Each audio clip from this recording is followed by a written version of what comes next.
جناب اسپیکر، یہ میں خاص طور پہ ذکر کرنا چاہتا ہوں کہ ہم چین کے ساتھ زرعی تعاون کو وسعت دے رہے ہیں۔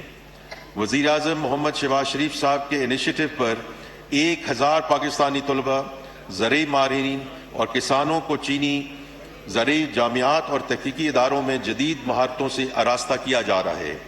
اب تک اس پروگرام کے تحت 885 طلباء، زرعی ماہرین اور کسان مستفید ہو چکے ہیں، اور اس کا مین مقصد یہ ہے کہ جو انہوں نے چین میں جدت لائے ہیں اور جو ان کی بیسٹ پریکٹسز ہیں ان کو سکسیس ٹرانسفر کیا جائے انٹو دی ایگریکلچر سیکٹر ان پاکستان۔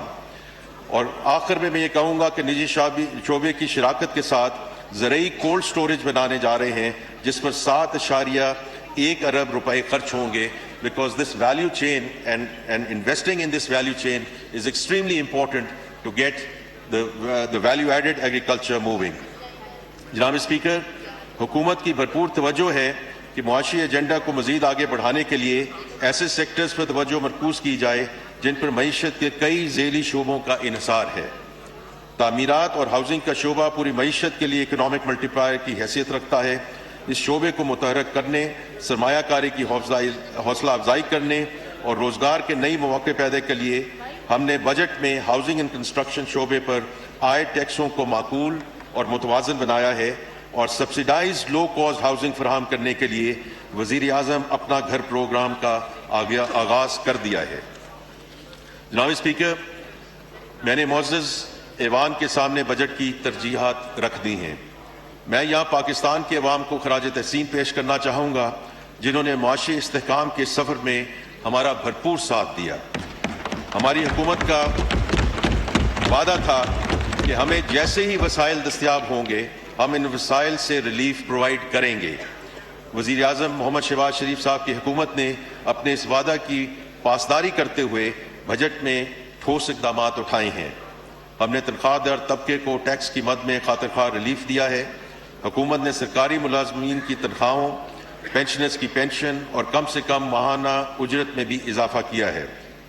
یہ میں خاص طور پہ ذکر کرنا چاہتا ہوں کیونکہ پارٹ آف دس از کہ جو ریمونریشن ہے اور دوسرا ہے اس کا جو فیسیلیٹیشن ہے۔ تو فیسیلیٹیشن سائٹ پہ حکومت نے ریٹائرڈ سرکاری ملازمین کی ماہانہ پینشن کے حصول میں آسانی پیدا کرنے کے لیے پروف آف لائف سرٹیفکیٹ کو انتہائی آسان اور جدید خطوط پر استوار کیا ہے۔ آپ جانتے ہیں کہ عمر رسیدہ پینشنرز کے فنگر پرنٹس وقت کے ساتھ مدھم پڑ جاتے ہیں اور انہیں بایو میٹرک ویریفیکیشن میں پریشانی کا سامنا کرنا پڑتا ہے۔ ہم نے اس مسائل کے حل کے لیے فیشل ریکگنیشن کا نظام متعارف کروا دیا ہے۔ اب پینشنرز گھر بیٹھے پاک آئی ڈی ایپ کا استعمال کرتے ہوئے اپنی proof of life identity verification کر سکتے ہیں۔ ہم نے خواتین کی صحت کے لیے ضروری اشیاء، کنٹراسیپٹیوز پر ٹیکس کا خاتمہ کیا ہے اور جان بچانے والی ادویات پر ٹیکس میں کمی کی ہے۔ جناب اسپیکر، میں یہ بھی ذکر کرنا چاہتا ہوں کہ حکومت نے اعلیٰ تعلیم کے معیار کو برقرار رکھنے کے لیے ٹینیور ٹریک سسٹم کے تحت یونیورسٹی اساتذہ جن میں پروفیسرز، ایسوسیٹ پروفیسرز اور اسسٹنٹ پروفیسرز شامل ہیں ان کی تنخواہوں کو ریگولر گریڈز کے مقابلے میں 35% زیادہ کرنے کا فیصلہ کیا ہے۔ جناب اسپیکر، سینٹ کی قائمہ کمیٹی برائے خزانہ و محصولات نے ہمیں اپنی قیمتی تجاویز سے نوازا جس کے بارے میں آج یہاں ایوان میں اس پہ بحث بھی ہوئی۔ ان کی کئی تجاویز یا تو اس فائنانس ایکٹ کا حصہ بن رہی ہیں یا ہمیں مستقبل کی ٹیکس پالیسی کے بارے میں رہنمائی فراہم کر رہی ہیں۔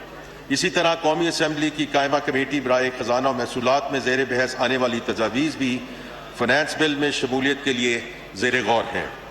میں اس معزز فورم پر ان دونوں کمیٹیوں کی اس قومی خدمت پر تہہ دل سے شکریہ ادا کرنا چاہتا ہوں۔